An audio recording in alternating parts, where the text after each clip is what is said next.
প্রায় সকলেই সেই সুসংবাদ পায়। কিন্তু উমর রাদিয়াল্লাহু আনহু জানতেন না যে লোকেরা তাকে পরবর্তী খলিফা হিসেবে নির্বাচন করেছে। তিনি এই খবর শুনে খুব অবাক হয়ে যান এবং সাথে সাথে আবু বকর রাদিয়াল্লাহু আনহুর কাছে যান এবং তাকে বলেন যে তিনি মুসলিম উম্মার নেতা হতে চান না। এরপর আবু বকর রাদিয়াল্লাহু আনহু তাকে বলেন যে মুসলিমরা সবাই এই সিদ্ধান্ত নিয়েছে, তাই তাকে তা মেনে নিতে হবে।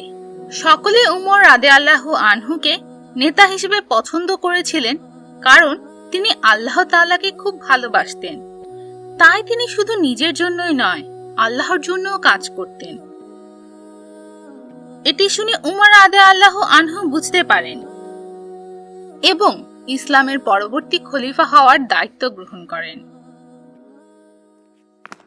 খলিফা আবু বকর রাদিয়াল্লাহু আনহু তার সমস্ত জীবনে অনেক ভালো এবং সৎ মানুষ ছিলেন।